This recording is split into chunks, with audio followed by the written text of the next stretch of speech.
Afternoon, কেমন আছো সবাই? আশা করি সবাই ভালো আছো। খাওয়া দাওয়া হলো, একটু রেস্ট হলো, এবার এসো একটু আমরা পড়াশোনা করি। প্রতিদিনের মতো আবারও চলে এলাম তোমাদের পড়া নিয়ে। ওকে, পড়াশোনা শুরু করো। গত ভিডিওতে আমরা কি পড়েছিলাম কতদিন?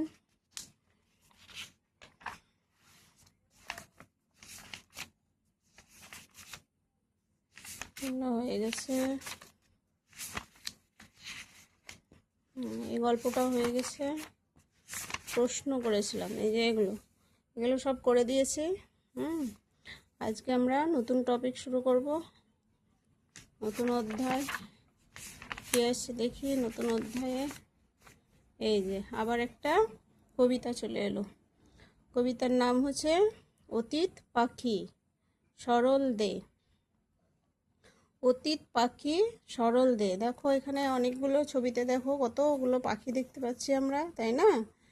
আচ্ছা, নদী, এখানে নদী, জল বইছে, এখানে তোমার গাছ, পাহাড় এসব দেখতে পাচ্ছি, আকাশ, নীল আকাশ, আর কিছু পাখি বসে আছে, উড়ছে।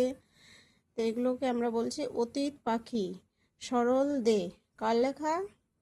কবিতার নাম অতীত পাখি সরল দে। অতীত পাখি মানে হচ্ছে তোমার পরিযায়ী পাখি, যে পাখিগুলো সেই সিজনের সময় এক জায়গা থেকে আরেক জায়গায় আসে, সেই সিজনে তাদের খাওয়া দাওয়া হয়ে গেলে পরে তারা আবার নিজের জায়গায় ফিরে যায়। অতীত পাখি, দেখো কি বলছে দেখি।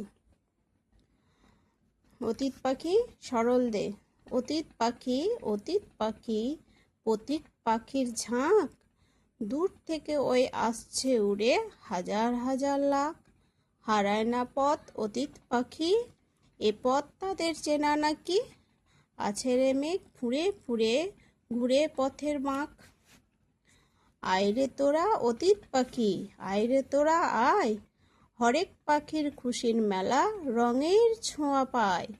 শীতের কটা দিনের তরে অতীত পাখি জলায় চড়ে, শীতের শেষে হিমের দেশে আবার ফিরে যায়।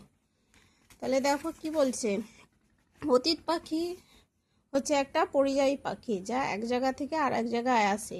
আর এই পাখিগুলো বেশি থাকে হিমালয়ে, হিমালয় পাহাড়ের পাদদেশে, ওই সব সাইডে বাস করে। কারণ কিন্তু তারা শীতের সময় চলে আসে আমাদের এই সাইডে, কারণ শীতের সময় হিমালয়ে এমনিতে তো সব সময় ঠান্ডা, কিন্তু যখন শীতের সিজন আসে তখন বেশি ঠান্ডা হয়ে যায়, বেশি, তখন তারা থাকতে পারে না বলে চলে আসে আমাদের এই দিকে। ওইদিকে তখন ওদের খাবারের মানে জোগাড় করা খুব কঠিন হয়ে পড়ে ঠান্ডাতে।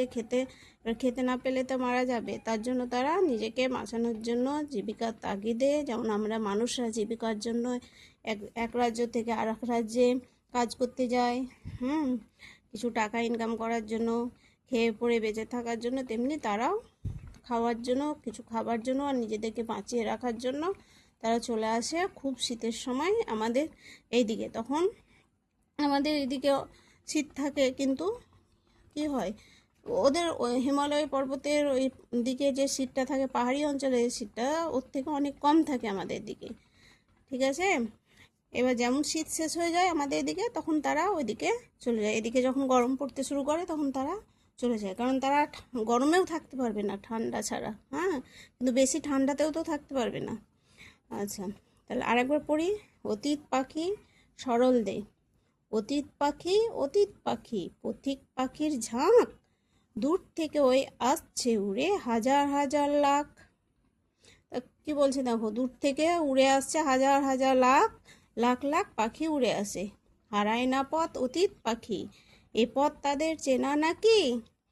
ওরা পথ কিন্তু হারায় না, একসঙ্গে চলে আসে, তারা এই পথ চেনে মনে হয়। আসছে রে মেঘ ফুঁড়ে ফুঁড়ে ঘুরে পথের মাখ। মানে একবার মনে হচ্ছে যেন মেঘ ফুঁড়ে ফুঁড়ে ওরা চলে আসছে, মেঘকে ফুটো করে করে চলে আসছে বেরিয়ে।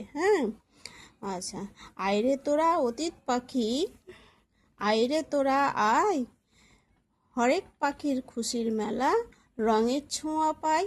শীতের কটা দিনের তরে অতীত পাখি জলায় চড়ে।